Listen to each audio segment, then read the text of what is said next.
I'm so glad you found your way here tonight. Right now, while you rest, your sleeping mind holds a quiet power that most people never fully discover. You'll learn how the dreaming brain can reach into problems your waking mind cannot crack, and understand why some of the most creative breakthroughs in human history began not in a laboratory, but in a dream. Welcome to Sleepy Science. Wherever you are right now, perhaps lying in the soft weight of your blankets, breathing slowly in the dark, allow yourself to settle into this quiet exploration. We'll drift through 100 sleepy facts about lucid dreaming and problem solving, from the hidden architecture of the dreaming brain to the moment a sleeper realizes they are inside a dream, to the astonishing ways that awareness in sleep can unlock the answers your waking mind has been searching for. These gentle journeys through dream science are for those nights when a problem follows you to bed, and you need something quiet to carry you through. A soft like, subscribe, or a thought left in the comments creates a pathway for more sleepy souls to find this peaceful space, and brings us closer to keeping it here for everyone who needs it, one sleepy soul at a time. Your presence tonight means more than you know. Settle deeper into your resting place now. Let your shoulders soften. Your breath grow slow and steady. You don't need to hold on to any of this information. Just feel that warm, drowsy heaviness spreading through you, like your mind is slowly dimming its lights, thought by thought, drifting gently toward the quiet territory of sleep. Close your eyes and breathe deeply. You're floating where memories rest safely in gentle darkness. Let your mind merge with infinite peace.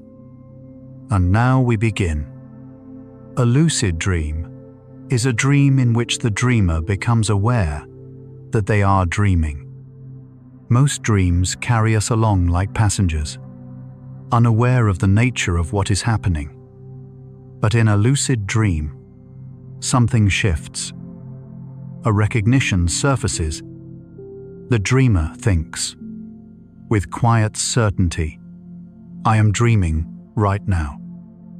And in that moment, a door opens inside the mind that is rarely open during waking life. The research on lucid dreaming has grown steadily over the past several decades, and scientists now understand it to be a genuine and measurable neurological phenomenon, not a trick of memory or wishful thinking. The first scientific confirmation that lucid dreaming is real came in 1975, when British psychologist Keith Hearn recorded intentional eye movement signals from a sleeping lucid dreamer at the University of Hull's sleep laboratory. The signals, deliberate left-right eye movements agreed upon before sleep, appeared clearly on an electroculograph recording on the morning of April 12th. A dreamer had sent a message from inside a dream. That moment was one of the quietest revolutions in the history of sleep science. It proved that the sleeping mind could hold two awarenesses at once: the deep immersion of the dream world and the distant, watching clarity of self-knowledge. Lucid dreaming occurs most often during a phase of sleep called REM, which stands for rapid eye movement. During REM sleep, the brain is highly active. In fact, certain regions of the brain during REM are nearly as engaged as they are during full waking consciousness. The eyes move quickly beneath closed lids. The body becomes temporarily paralyzed by a natural mechanism that prevents dreamers from physically acting out what happens in the dream. The mind, however, moves freely through an interior world constructed entirely from memory, emotion, and imagination. When a dreamer becomes lucid, something measurable happens in the brain. Studies using EEG recordings and functional MRI imaging have consistently shown increased activity in the prefrontal cortex during lucid dreaming. The prefrontal cortex is the part of the brain most associated with self-awareness, rational thinking, and decision-making. In ordinary dreaming, this region quiets down, but in lucid dreaming, it partially reawakens. The result is a mind that is simultaneously dreaming and watching itself dream, a state that has no real equivalent in waking experience. Surveys suggest that roughly 55% of adults have experienced at least one lucid dream in their lifetime. Around 23% of people report having lucid dreams once a month or more. A smaller group, estimated at around 1% of the population, experience lucid dreams several times per week. These frequent lucid dreamers often describe the ability as something that developed gradually over years, shaped by practice, intention, and careful attention to the inner landscape of sleep. Research, published in recent years, suggests that younger adults and those who engage regularly in mindfulness practices are more likely to report lucid dreaming frequency. The sleeping mind that becomes lucid does not simply observe the dream from a distance. In many cases, lucid dreamers report the ability to actively participate in and even guide the content of the dream. They can fly, change the scenery, summon other dream figures, or choose to walk into a specific situation.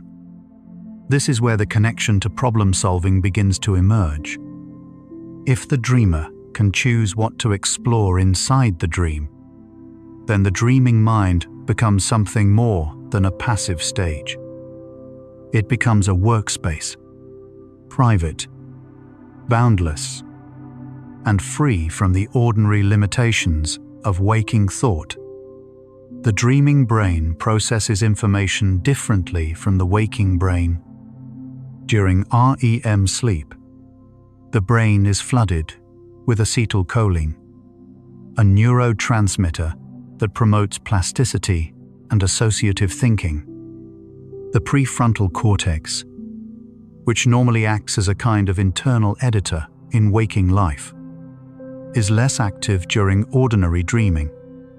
This reduced editorial control means that the dreaming mind can make connections between ideas that the waking mind would quickly dismiss as illogical or unrelated. Scientists believe this loose, associative quality of dream thinking is one reason that creative insights sometimes emerge during sleep. One of the most often cited examples of dream-assisted problem-solving belongs to the German chemist August Kekulé, who in the 19th century reported that the circular structure of the benzene molecule came to him in a dream involving a snake biting its own tail. Scientists today are careful to note that this account has passed through many retellings, and it carries more weight as personal impression and historical legend than as direct research evidence. Yet the underlying phenomenon it illustrates, that the sleeping mind can restructure a problem in ways the waking mind cannot, has since been supported by controlled laboratory research. The story points towards something real, even if its details belong more to law than to science. More rigorous evidence for dream-based problem-solving came from a landmark study conducted by researchers in Germany and published in the journal Nature in 2004, participants were asked to solve a mathematical task that had a hidden shortcut. Those who slept between training and testing were more than twice as likely to discover the shortcut. Roughly 59% of sleepers found the hidden rule, compared with fewer than 25% of those who stayed awake. The researchers proposed that sleep actively reorganizes memory, creating new connections and patterns that were not consciously visible before rest. The dreaming mind, it seemed, was doing quiet work that the waking mind had not yet managed. So already, within the first 10 facts of our journey, something is becoming clear. The sleeping mind is not idle. It is not simply resting or replaying the day. It is reorganizing, reprocessing, and building new paths through the landscape of what we know. Lucid dreaming may take this a step further, offering the sleeping mind a degree of conscious direction that ordinary dreams do not provide. This is not mysticism. It is neuroscience, and it is only just beginning to be fully understood. REM sleep unfolds in cycles throughout the night. A typical adult will pass through 4 to 6 REM periods before waking. The first REM period of the night is brief, lasting only a few minutes. By the final cycle, usually occurring in the early morning hours, REM sleep can extend to an hour or more. Lucid dreams are most likely to occur during these longer, later REM periods, when the brain has already completed its earlier consolidation work. This means that the dreaming mind's capacity for self-awareness tends to peak in the quiet hours, just before natural waking. In the deep and spacious end of the night, the brain during REM sleep is not only electrically active, but also chemically distinctive. Serotonin and norepinephrine, both associated with alertness and focused thinking, are nearly absent during REM. In their place, the dreaming brain runs largely on acetylcholine and dopamine. Researchers believe this shift in neurochemistry creates a mental environment that is simultaneously vivid and emotionally fluid, ideal for imaginative exploration. The absence of the usual alerting chemicals may be precisely what allows the dreaming mind to think in ways the waking mind typically cannot. Researchers have identified several reliable techniques for inducing lucid dreams. One of the most well-studied is called MILD, which stands for mnemonic induction of lucid dreams. Developed by psychologist Stephen LaBerge at Stanford University in the 1980s, MILD involves setting an intention to recognize the dream state before falling asleep, repeating a quiet mental affirmation, and rehearsing the feeling of becoming lucid. Studies have found that consistent practice of this technique meaningfully increases the frequency of lucid dreaming in regular practitioners. Another technique with scientific support is called the wake back to bed method, often abbreviated WBTB. The sleeper wakes after approximately 5 or 6 hours of sleep, remains awake for a short period, usually between 20 and 90 minutes, and then returns to sleep with a focused intention to become lucid. Because this re-entry into sleep drops the person almost immediately into late cycle REM, the probability of entering a lucid dream is substantially increased. Studies have found this method to be among the most reliable for those new to lucid dreaming practice. There is also a technique involving reality checks, small habits performed throughout the waking day, in which a person questions whether they are currently dreaming. Common reality checks include trying to push a finger through the palm of the opposite hand, reading a sentence of text twice to see if it changes, or checking whether a digital clock displays a coherent time. The purpose is to build a habit of self-questioning that eventually carries over into the dream state. When the dreaming mind has been trained to ask the question, it may, at last, find itself asking it while asleep. And the answer, yes, I am dreaming, is the beginning of lucidity. The prefrontal cortex, that region of the brain associated with self-awareness and partially awakened during lucid dreaming, plays a central role in what psychologists call executive function. This includes planning, flexible thinking, impulse control, and the ability to hold multiple possibilities in mind simultaneously.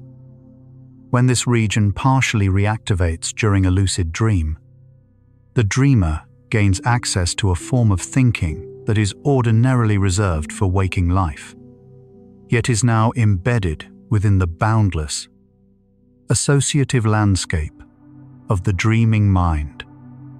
The combination is unusual, productive, and scientifically fascinating.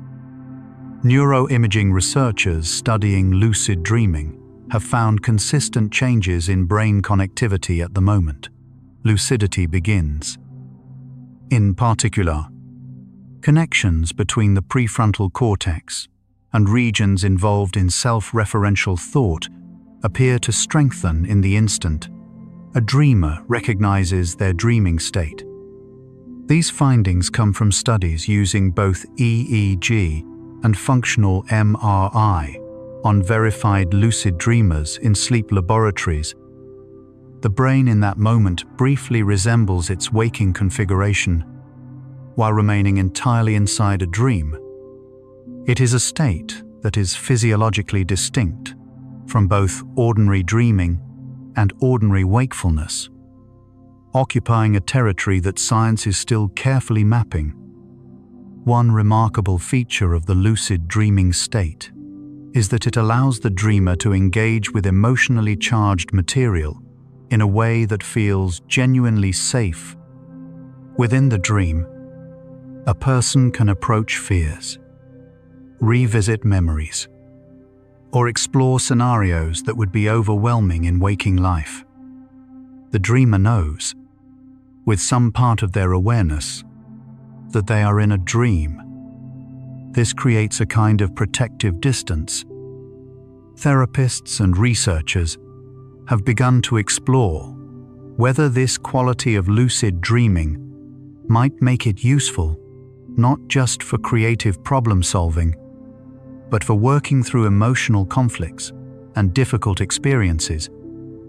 A growing body of research suggests that lucid dreaming may have applications in addressing recurring nightmares.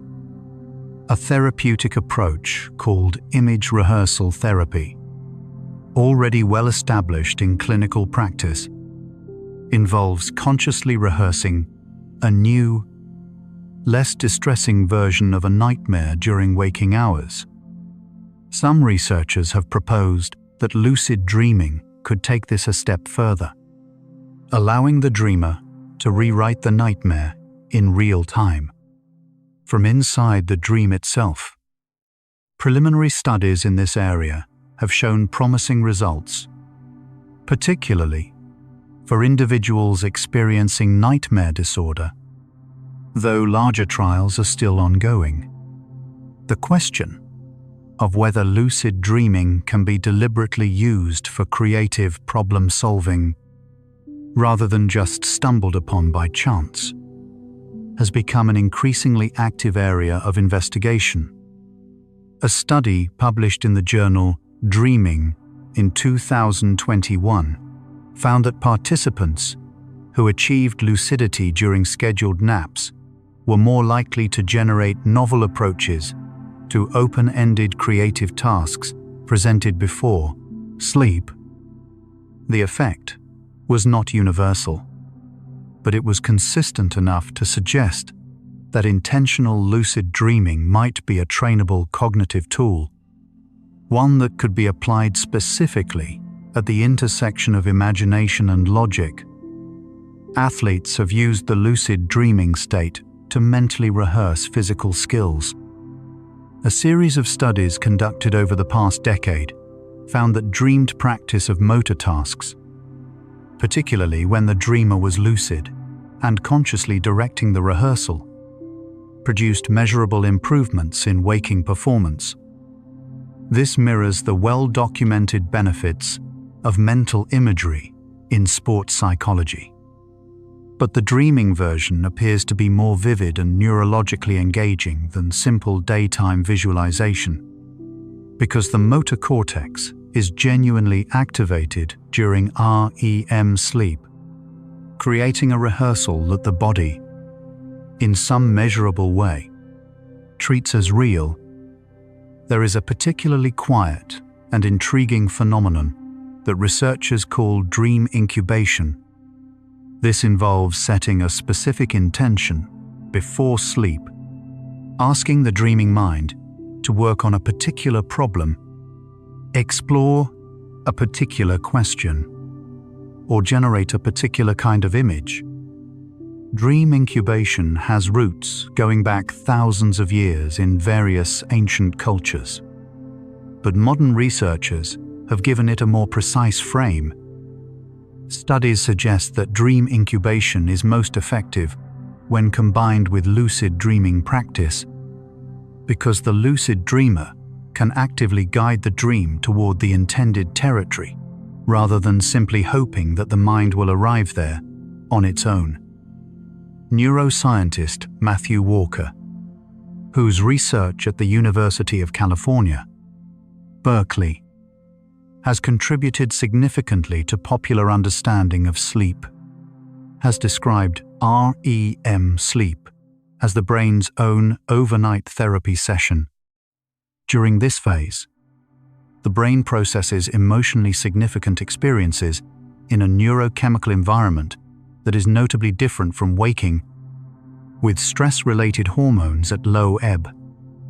The result, Walker has proposed, is that painful or troubling memories can be reviewed and restructured with less emotional intensity than they carry during the day.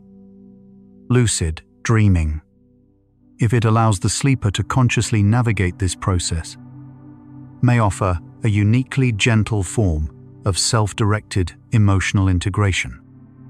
The relationship between lucid dreaming and working memory is an active area of research. Working memory is the mental system that holds and manipulates information in the short term, the cognitive scratchpad used for reasoning, comprehension, and problem-solving. Studies have found that individuals with stronger working memory capacity tend to report higher rates of lucid dreaming. Researchers are not yet certain whether this is a causal relationship or a shared underlying trait, but the correlation is consistent across multiple studies, and it suggests that the cognitive machinery involved in lucid dreaming may overlap substantially with the machinery of waking intellectual ability. By the 25th fact of our journey, a picture has begun to form. The dreaming mind is not simply restless imagination.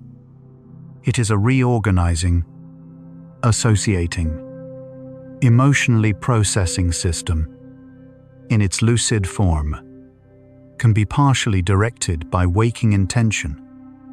The science is still young, but its contours are becoming clear. Sleep is not the absence of thought. It is thought in a different form, operating by different rules.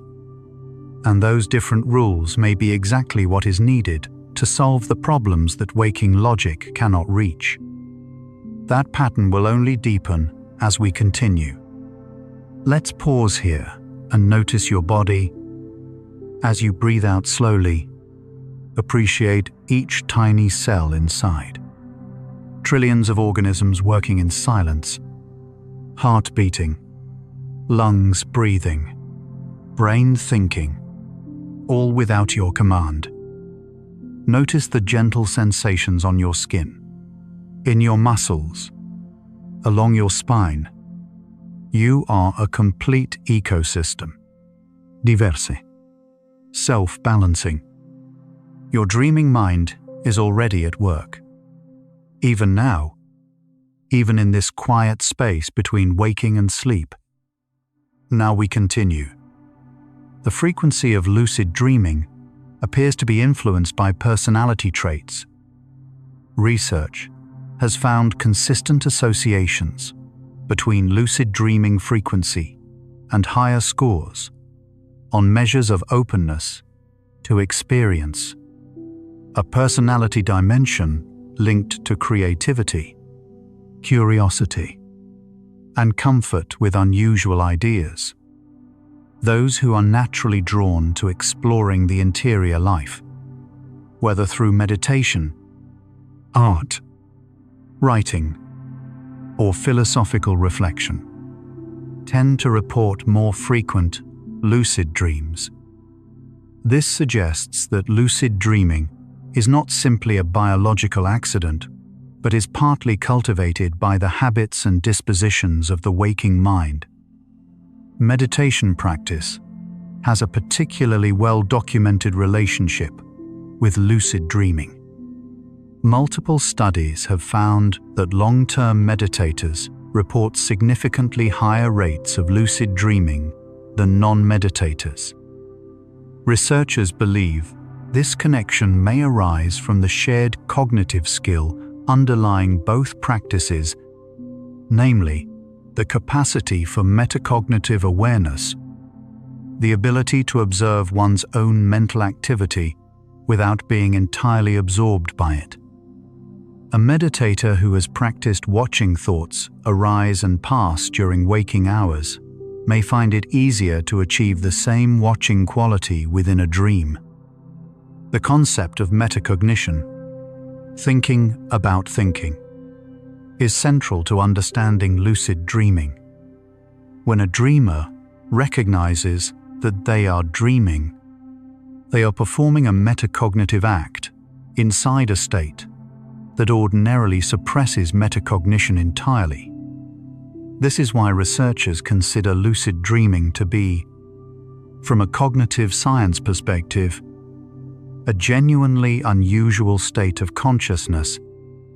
It combines the immersive vividness of the dream with the self-reflective quality of waking thought. Some researchers have described it as a third state of consciousness, distinct from both ordinary dreaming and ordinary waking. The content of lucid dreams, when used for problem solving, tends to fall into several categories: visual spatial problems, creative and artistic challenges, emotional processing, and social scenario rehearsal are among the most commonly reported applications. Engineers, architects, musicians, writers, and mathematicians have all reported experiences of arriving at solutions or new directions through deliberate exploration of the lucid dream state. These are personal and anecdotal reports, and science is careful not to overstate them, but their consistency across cultures and disciplines is worth noting calmly. Research from a team at the University of Adelaide, led by psychologist Denholm Aspey, investigated whether structured lucid dreaming practice could be reliably taught to ordinary participants over a period of several weeks, using a combination of the MILD technique, reality checks, and the wake back to bed method. The study found that participants who followed the full protocol were significantly more likely to achieve lucid dreaming by the end of the training period than those who used only one technique in isolation. The results suggested that lucid dreaming is indeed a trainable skill, not merely an innate ability limited to a fortunate few. Within a lucid dream, the dreamer's sensory experience is reported to be of a quality that is often indistinguishable from waking perception. Colors appear vivid, textures feel real, voices carry emotional resonance, and spatial relationships feel physically authentic. Neuroimaging research supports this experiential report. The sensory cortices of the brain, those responsible for processing sight, sound, and touch, are active during REM, sleep in patterns that closely resemble those seen during actual waking perception. The brain is not pretending to see the dream. In a meaningful neurological sense, it is seeing it. This vividness has implications for the value of the lucid dreaming workspace. When a problem solver imagines a solution in waking life, the mental image is often dim, effortful, and fades quickly. When a lucid dreamer explores the same problem in a dream, the imagery can be rich, stable, and responsive to intention. A mathematician might see the structure of an equation as a three-dimensional object they can walk around. A composer might hear a melody played by an orchestra that exists nowhere else. A writer might hold a conversation with a character to discover what that character would truly say. The dream provides a depth of simulation that waking imagination rarely reaches. There is a physiological consideration around lucid dreaming that researchers have noted and that is worth understanding gently. Achieving lucidity involves a partial re-engagement of the prefrontal cortex during REM sleep. Some sleep scientists have proposed that this re-engagement, while fascinating, may slightly reduce the restorative depth of the REM cycle in which it occurs. This is still an area of active debate. And for most people who experience occasional lucid dreams naturally, there is no measurable impact on sleep quality.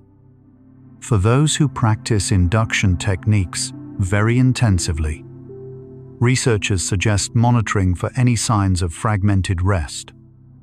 The philosopher Thomas Metzinger has written extensively on the neuroscience of consciousness and self-experience. In his view, the ordinary sense of being a self is not a fixed, permanent feature of consciousness, but a model, a construction that the brain builds and maintains. In a lucid dream, Metzinger suggests, the dreamer can observe this construction in motion, noticing how the sense of selfhood is projected onto a world that has no independent existence outside the dreaming brain. This is a philosophical perspective, offered here as one thoughtful way of holding what the science describes, rather than as an established experimental finding. Dream figures, the other people and beings who appear in dreams, have been a subject of curiosity in both psychology and neuroscience. In lucid dreams, where the dreamer can engage more deliberately with these figures, some practitioners report asking dream characters questions, particularly questions related to problems they are trying to solve. The answers that arise, whether through dialogue, symbolic imagery, or unexpected behavior from the dream figure, are generated entirely by the dreamer's own mind. Yet, because they arise outside the dreamer's deliberate control, they can feel genuinely surprising, as if arriving from a source that is both interior and separate. This apparent spontaneity of dream content, the sense that the dreaming mind offers answers the waking mind did not consciously produce, is one of the most psychologically compelling aspects of lucid dreaming as a problem-solving tool. Researchers draw a parallel with the well-studied phenomenon of insight, the sudden arrival of a solution to a problem that was being worked on beneath the threshold of conscious awareness. Studies of insight consistently show that the moment of solution often arrives after a period of rest or distraction, when the mind has been allowed to process the problem without the constraint of deliberate effort. Sleep, and specifically REM sleep, may be one of the richest environments for this kind of quiet processing. Researchers studying dream-based problem-solving have found consistent patterns in their work. In one notable line of research, a majority of participants who set a conscious intention to dream about a specific problem reported dreaming about that problem within 1 week. A smaller but meaningful proportion reported that the dream had offered what they described as a useful new perspective or solution.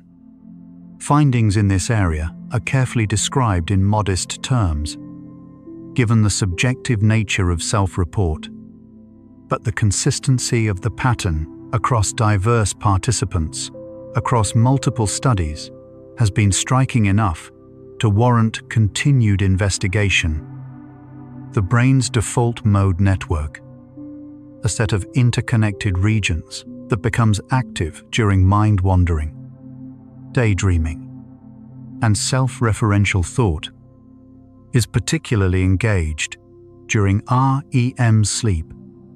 Research suggests that the default mode network plays a role in integrating autobiographical memory, imagining future scenarios, and constructing the narrative sense of self. When the dreaming brain is in full REM mode, the default mode network runs with unusual freedom. Lucid dreamers, by maintaining partial waking awareness within this state, may be able to consciously participate in a process of self-narrative construction that is ordinarily invisible. Children report lucid dreaming more frequently than adults. According to surveys conducted across multiple countries, some researchers have proposed that this may be related to the greater overall proportion of REM sleep in children's sleep architecture, or to a less rigid boundary between imaginative and analytical thinking in the developing brain. Whatever the cause, the finding is consistent and suggests that the capacity for lucid dreaming is present early in life. The habits of adult thinking, with all their useful structure, may gradually make the dreaming mind's natural openness a little harder to reach. Halfway through the middle section of our journey, the evidence points in a coherent direction. The dreaming mind, when it becomes aware of itself, does not merely witness the dream, it enters a productive, neurologically distinct state in which creativity, emotional processing, and problem-solving can proceed with a kind of freedom that waking thought rarely reaches. This freedom is not unlimited, and it is not equally available to everyone. But it is real, it is measurable, and it is, in some meaningful sense, accessible. The evidence has been building, fact by fact, towards something that feels quiet and true. You're still here, still drifting with us through these quiet corridors of dream science. Take a slow breath. Notice how your body feels a little heavier now, a little further from the day. We're exploring the mind together, you and I, and everyone else listening somewhere in the dark. Just the gentle pull of curiosity carrying us forward. Let's continue. The boundary between waking and dreaming is not as sharp as we might imagine.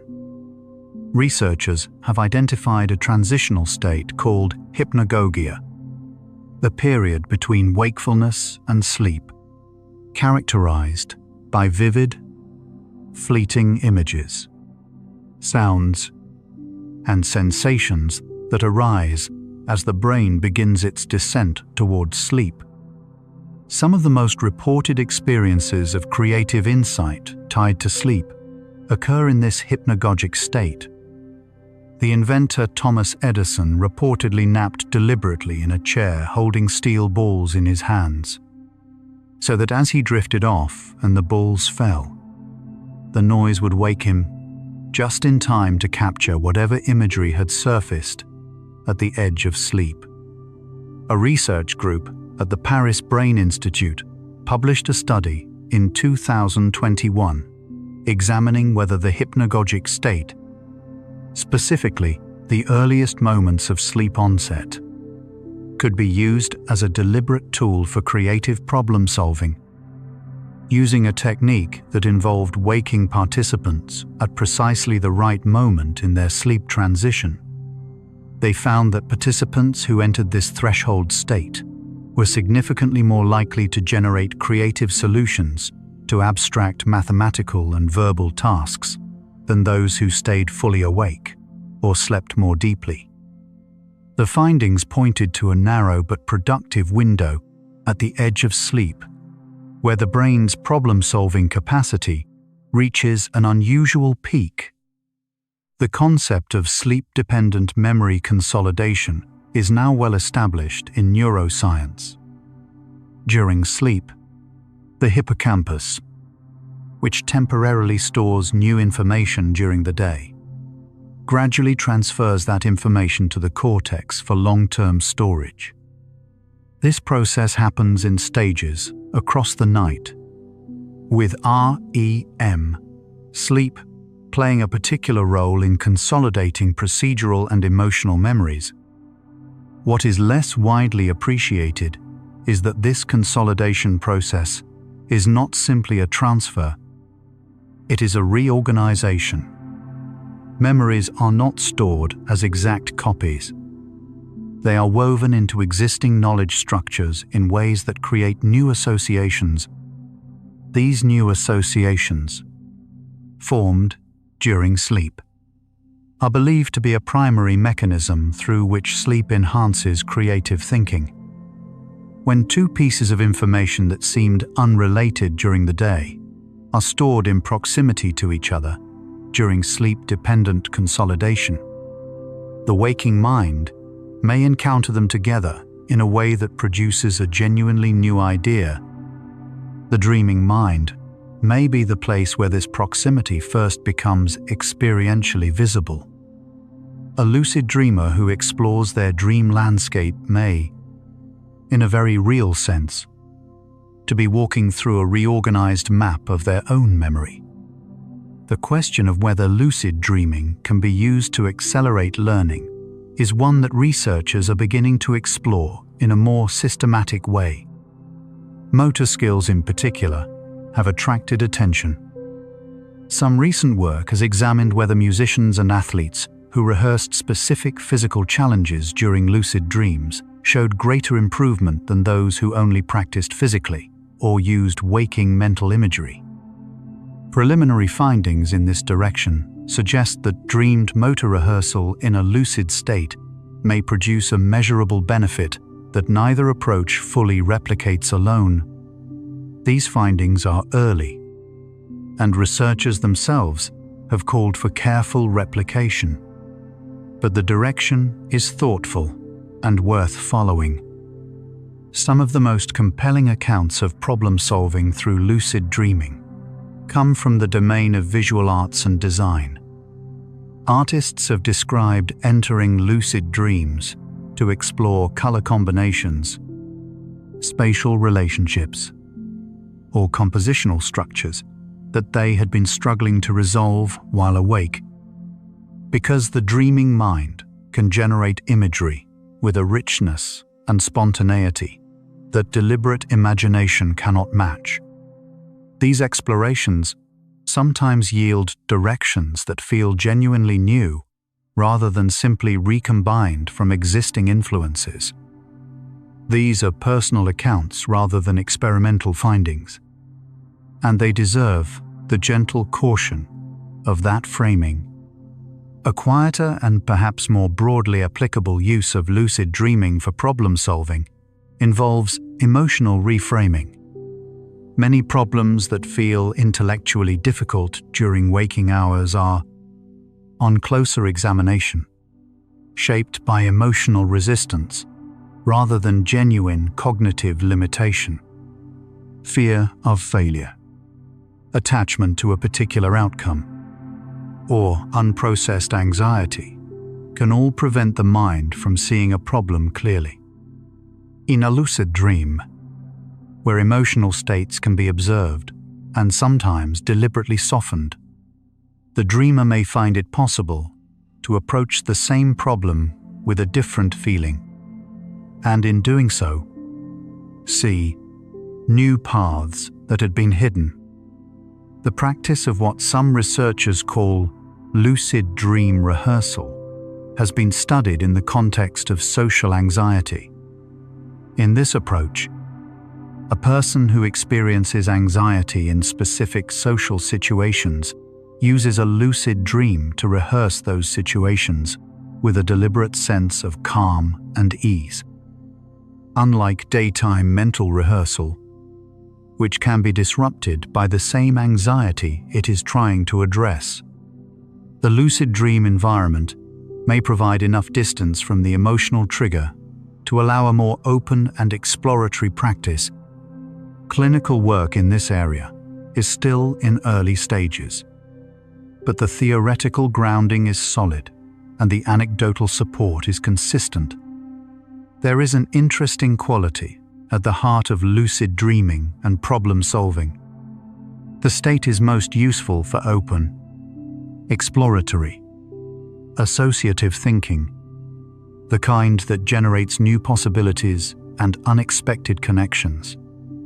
Yet achieving and maintaining lucidity requires a degree of focused, disciplined awareness that, if applied too strongly, can suppress the dreamlike quality that makes the state valuable in the first place. Experienced lucid dreamers describe learning to hold awareness lightly, maintaining just enough self-recognition to stay lucid, while allowing the dream to breathe and unfold with its own logic. This balance is, itself, a kind of skill. Halfway through our 100 facts tonight, the answer to our central question is forming with the quiet inevitability of a dream image coming into focus. How do lucid dreams help you solve problems? They do it by offering a workspace unlike any available during waking hours. One where memory is fluid, associations run free, emotions can be approached from a safe distance, and the organizing pressure of conscious effort can be gently released. The dreaming mind, when it becomes aware of itself, becomes something close to a laboratory of pure possibility. And the scientist inside that laboratory is you. And imagine, even when everything seems quiet, the mind during sleep is always full of waves, vibration, invisible energy. The space inside and around you, right now, is never truly still. Your dreaming brain is preparing, night by night, to do something quietly extraordinary. Imagine you're floating on a calm lake, breathing slowly, and beneath the surface, there's always a gentle current moving, connecting everything. carrying what needs to travel. You don't need to direct it. It already knows where to go. Now we continue the journey. There is a kind of dreaming that researchers call false awakening, in which a sleeper dreams that they have woken up. They may dream of getting out of bed, walking into the kitchen, beginning the morning routine, before eventually awakening into actual waking reality. False awakenings are closely related to lucid dreaming and often occur just before or after a lucid dream episode. For those practicing lucid dreaming, false awakenings are a well-known feature of the landscape. Experienced practitioners learn to perform reality checks even after what feels like waking. Knowing that the boundary between sleep and wakefulness can be more porous than it appears, the stability of a lucid dream is something that takes time and practice to develop. In early experiences of lucidity, the realization that one is dreaming often triggers a surge of feeling that destabilizes the dream, causing the imagery to fade or the sleeper to wake. Experienced lucid dreamers have developed techniques for maintaining dream stability, including focusing on the tactile qualities of the dream environment, rubbing the hands together to engage the kinesthetic sense, or simply repeating to themselves in the dream that they are calm and the dream will continue. These strategies work, researchers believe, because they engage the attentional systems of the brain in ways that sustain the REM state without triggering a full cortical arousal. Scientists have found evidence linking gamma-range brainwave activity, roughly between 25 and 40 cycles per second, to moments of heightened self-awareness during sleep. In 2014, a German research team applied mild electrical current in this frequency range to the frontal lobes of sleeping volunteers during REM, and found that measures of dream self-awareness in those participants increased compared to those who received no stimulation. The finding was intriguing, though later analyses have raised questions about some of its specific details, and the broader picture of what electrical activity underlies lucid dreaming remains an active area of scientific inquiry. What holds consistently across multiple studies is that something in the brain's activity pattern shifts, measurably and distinctively, in the moment lucidity appears. Researchers have also explored whether certain substances can increase the likelihood of lucid dreaming. Galantamine, a compound derived from the snowdrop plant and used clinically in the context of certain neurological conditions due to its effects on acetylcholine levels, has been studied in the context of lucid dream induction. Multiple studies have found that low doses of galantamine taken in the middle of the night following the wake-back-to-bed technique substantially increase the probability of lucid dreaming. Because the compound's effects on acetylcholine mirror the neurochemistry of REM sleep, researchers believe it works by intensifying the dream state to a level at which metacognitive awareness becomes more accessible. The question of whether what happens in a lucid dream feels real is one that carries philosophical weight as well as scientific interest. The scientific evidence, particularly the neuroimaging data showing real sensory cortex activation during dreaming, suggests that dream experiences are, in a meaningful sense, genuinely experienced rather than merely recalled. The lucid dreamer who explores a problem inside a dream has not simply imagined the exploration. They have, in some measure, lived it. The brain does not distinguish between these experiences as sharply as our ordinary language suggests it should. The dream world has an unusual relationship with time. Within a dream, what feels like hours may correspond to only minutes of actual sleep time. Conversely, some dreamers report that certain dream episodes seem to pass very quickly, despite being densely packed with content. Neuroscientists believe this distorted experience of dream time arises partly from the absence of the normal external time cues that pace waking consciousness, and partly from the way the dreaming brain compresses and accelerates narrative processing. For a problem solver using the lucid dream state, this means that the dream workspace may offer a subjectively extended period of exploration within a relatively brief window of REM sleep. The relationship between emotion and dream content is one of the most reliably documented findings in dream research. Dreams are disproportionately emotional compared to waking thought. Negative emotions, particularly anxiety, fear, and sadness, are more common in dreams than positive emotions. And researchers believe this reflects the brain's prioritization of emotionally significant processing during REM sleep. For those who hope to use dreams for problem solving, this means that the dreaming mind may naturally gravitate toward the problems that carry the most emotional weight. Whether or not that is the direction the dreamer consciously intended, recurring dreams are a well-known phenomenon that many people experience at some point in their lives. They often feature similar settings, characters, or scenarios, and they tend to recur during periods of unresolved difficulty. Sleep researchers interpret recurring dreams as evidence of the brain's persistent attempt to process something that has not yet been fully integrated.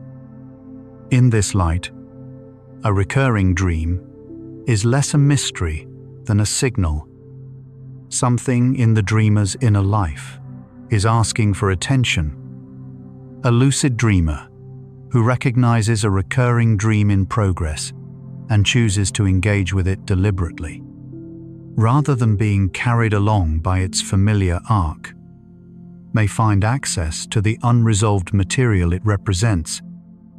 The body does not move during REM sleep because of a mechanism called REM atonia. Motor neurons that would normally carry movement signals from the brain to the muscles are actively inhibited during this sleep phase.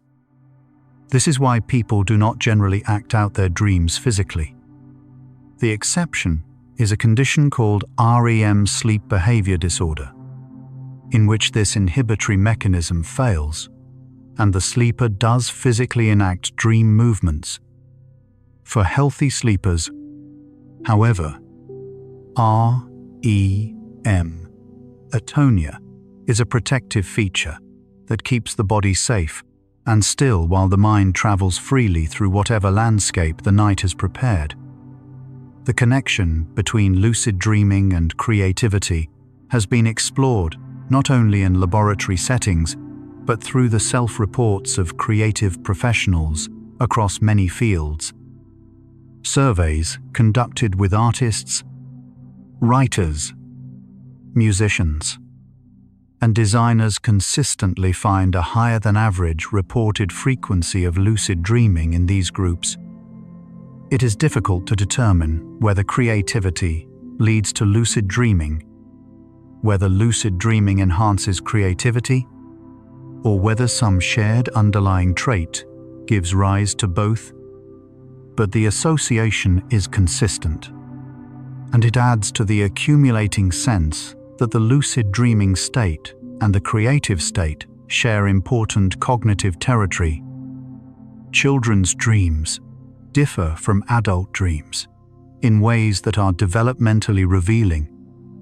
Young children tend to dream in more static, less narrative forms than adults, featuring animals and nature more prominently and less interpersonal conflict.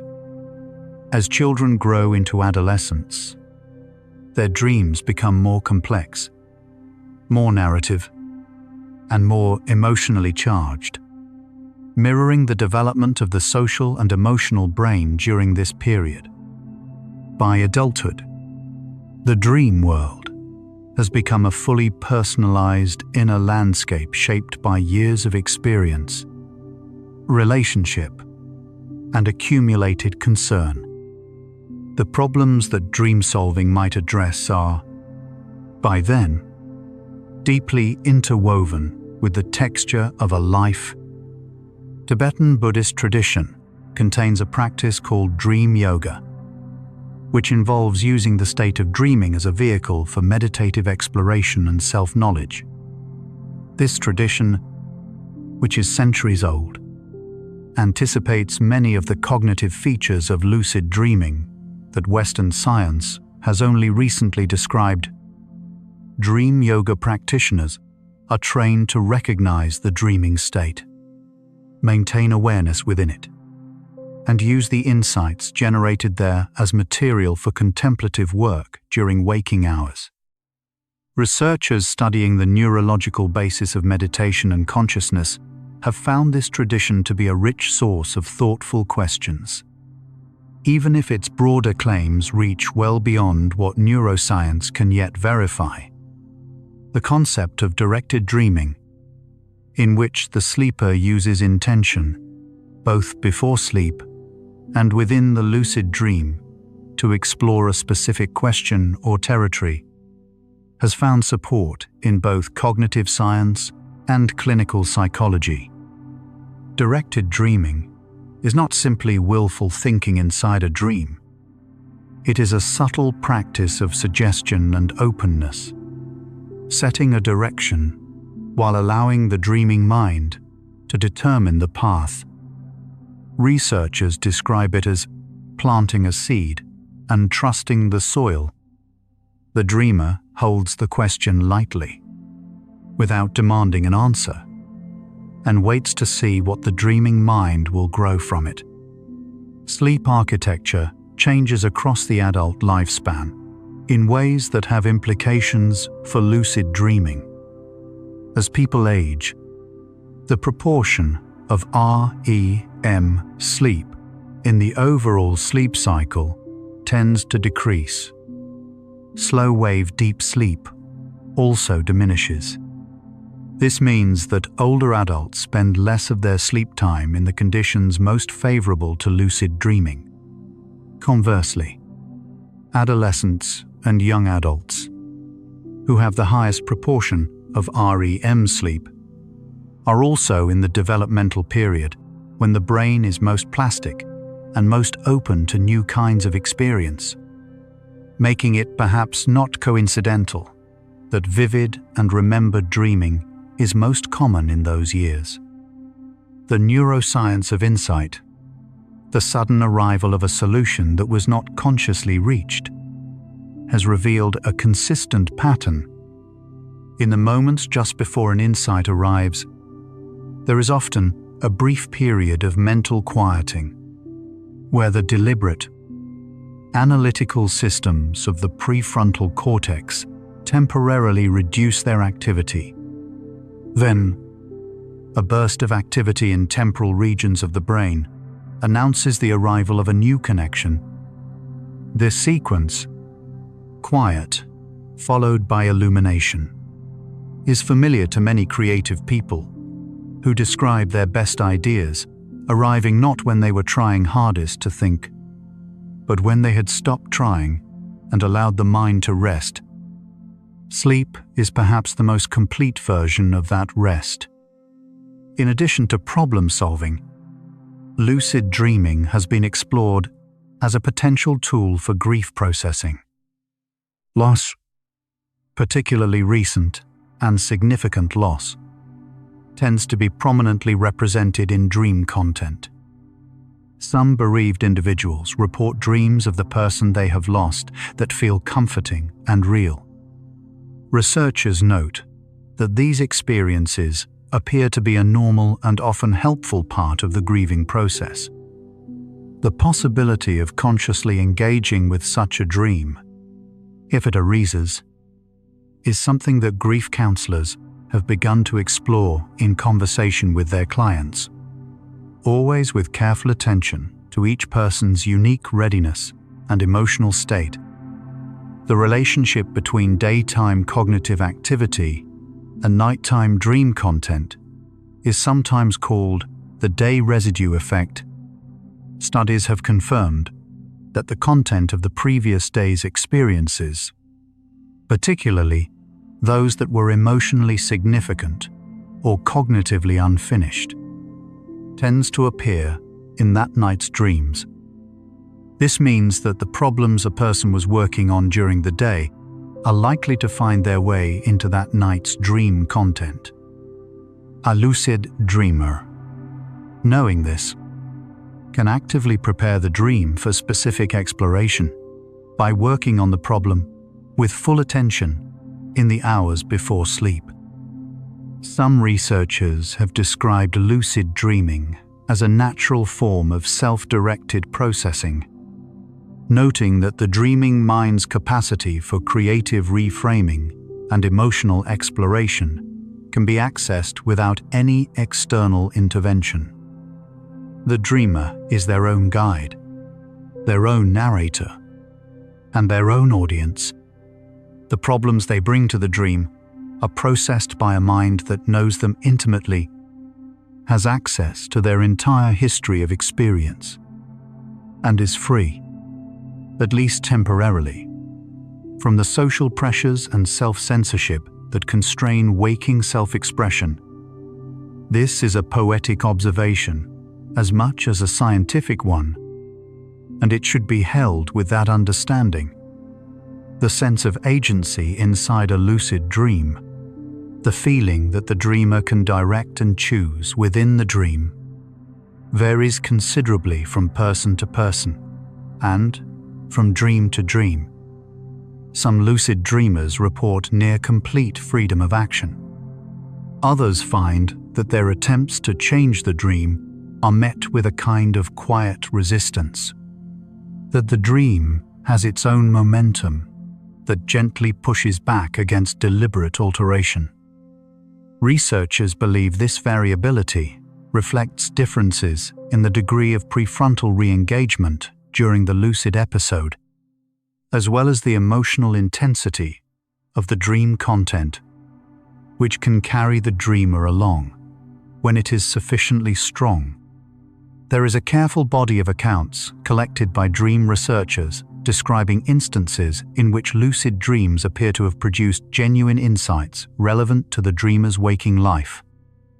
A scientist visualizes a molecular structure from an unusual angle inside a dream. A composer hears a resolution to a harmonic problem they have been working on for weeks. A poet finds the missing line of a poem when a dream character whispers it. These accounts have been gathered with care, and they resist experimental verification. But their consistency across cultures and disciplines makes them worth holding gently rather than dismissing outright. The growing field of computational sleep science is beginning to model what happens to memory representations during sleep using artificial neural networks.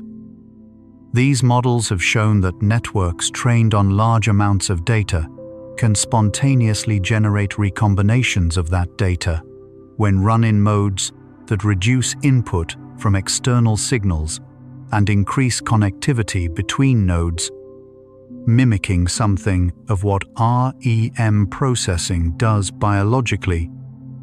The parallels with biological dreaming are imperfect but suggestive. They support the broader hypothesis that something structurally similar to creativity is a natural output of the kind of processing that occurs during sleep. Fear of sleep affects a meaningful proportion of the population and is most commonly linked to anxiety about nightmares or a sense of losing control during the night. Some clinicians have found that introducing clients to the concept of lucid dreaming can partially ease this anxiety. When a person understands that it is possible to maintain a thread of awareness during sleep, and that this awareness can provide a sense of quiet agency within the dream, the prospect of sleeping can feel less threatening. The dreamer is not completely at the mercy of whatever the night brings. They have, in some measure, a voice. The experience of waking from a lucid dream is often described by practitioners as distinctly different from waking from an ordinary dream, where an ordinary dream fades quickly and is often gone within minutes of waking. A lucid dream is frequently remembered in remarkable detail, perhaps because the sustained prefrontal engagement during the dream creates a more durable memory trace. Some lucid dreamers keep journals specifically to capture these experiences while they are still fresh, and over time, these journals become a record of an inner landscape as detailed and coherent as any outer journey. The practice of keeping a dream journal, regardless of whether lucid dreaming is specifically pursued, has been found to increase both dream recall and, over time, the frequency of lucid dreams. Writing down dreams immediately upon waking trains the brain to attend to dream content more carefully.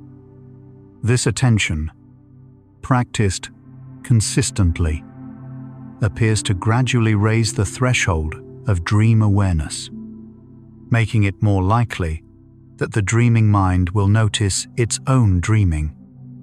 The journal is not merely a record, it is a training tool, and the act of writing is itself a form of cultivation. By the 75th fact of tonight's journey, the intellectual answer to our central question is clear. Lucid dreams help with problem solving by activating the associative, creative, and emotionally open capacities of the dreaming brain, while simultaneously providing a degree of conscious direction unavailable in ordinary dreaming. They offer a workspace that is vivid, boundless, neurologically real, and, in the hands of someone who has developed the skill, deliberately navigable. The science is still accumulating, but its direction is unmistakable.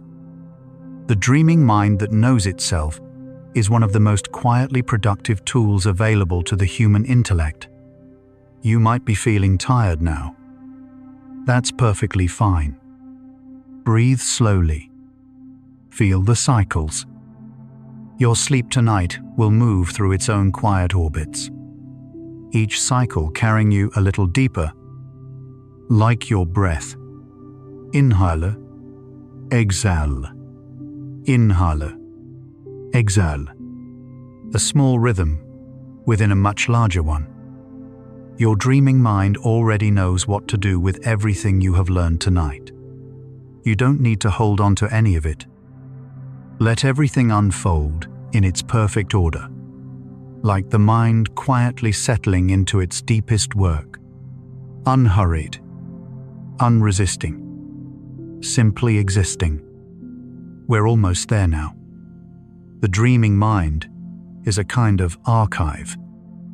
Everything you have ever seen, felt, read, and quietly forgotten is stored somewhere in there. Sleep is the time when the archive is gently reorganized, sorted by feeling rather than by logic, by what mattered rather than what was remembered. Some problems cannot be solved by effort. They require rest. The sleeping brain, given space and darkness and enough time, will sometimes arrange a solution that striving alone could never have reached. This is not failure. It is how the mind was designed to work. Lucid dreaming is the art of visiting the archive while you are still inside it. The dreamer walks through the stacks, pulls out a folder, and finds something new inside a file they thought they already knew. The contents were always there. The awareness was simply waiting. Every night, the sleeping brain rehearses. Motor patterns practiced during the day are quietly smoothed and strengthened while the body lies still. The dreamer who adds intention to this rehearsal adds direction to a process that was already quietly underway, bending it gently toward where it is needed most. The insight that arrives after a night of sleep often feels obvious in the morning. That feeling is not a sign that the problem was simple.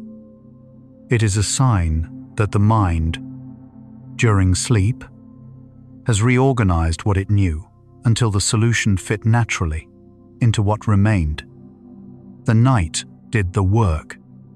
The morning simply receives it. Fear is one of the most common emotions in dreams. Lucid dreaming can offer a rare and gentle space in which to approach what we carry, with just enough awareness to know that the feeling cannot follow us out of the dream unchanged. We can meet it there, on softer ground. The dreaming mind does not distinguish between practicing something and imagining it vividly enough. The neural pathways laid down during a vivid dream are real neural pathways.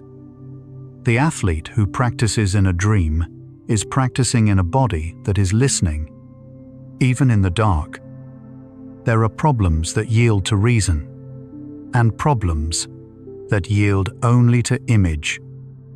The sleeping brain thinks primarily in image, in scene, in sensory narrative.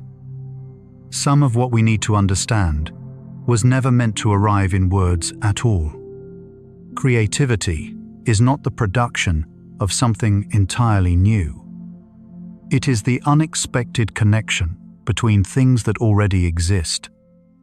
The sleeping brain is among the most prolific connectors we know.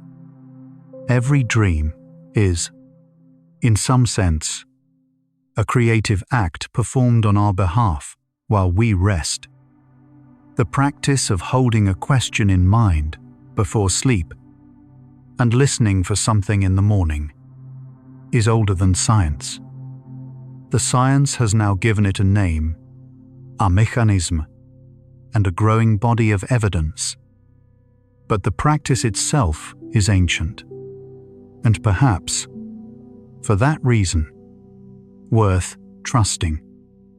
Within a lucid dream, the dreamer can choose to be still.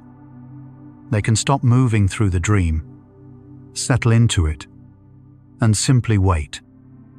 The most productive use of the dream state may sometimes be the most patient one, asking nothing and allowing whatever arises to arrive in its own time. The boundary between the dreamer and the dream is never perfectly fixed. Even in a lucid dream, the dreamer is made of the same material as the world they are observing.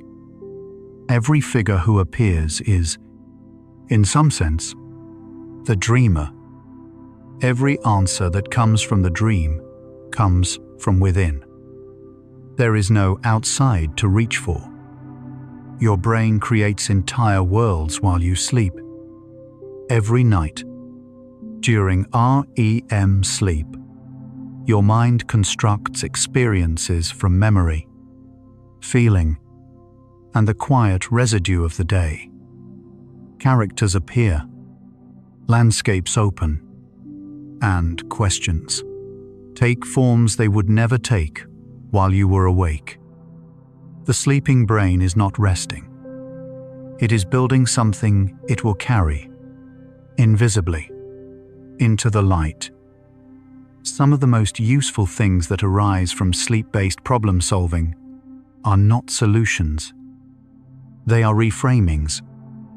The morning after a vivid dream, the problem does not disappear, but the dreamer's relationship to it has quietly shifted. The problem looks slightly different now, and that slight difference is, sometimes, more than enough. So, how do lucid dreams help you solve problems they already have? For many people, many times, across many generations, long before anyone had a name for what was happening, the science has arrived to describe what those people quietly knew. Sleep is not the absence of thought. It is thought at its most honest and most free. Lucid dreaming asks something of us that is not often asked in waking life. It asks us to be aware, without grasping, to notice without controlling, to be present inside something that will change the moment we try to hold it too tightly. That asking, gently practiced, tends to soften everything it touches, inside the dream and outside it too. The dream world and the waking world share the same brain. What happens in one leaves real traces in the other. The insight carried from a dream into the morning is made of genuine memory, genuine neural connection, genuine reorganized knowledge. The bridge between sleep and waking is not a metaphor. It is a physiology. There is something quietly humbling about learning that the sleeping mind is doing sophisticated work without our awareness or effort. We spend so much waking energy believing that thinking requires trying. The dreaming brain, night after night, suggests that something useful and creative can happen when we simply let go and rest. In a lucid dream, you are both the question and the questioner, the laboratory and the experiment, the dreamer, and the one who watches the dreamer.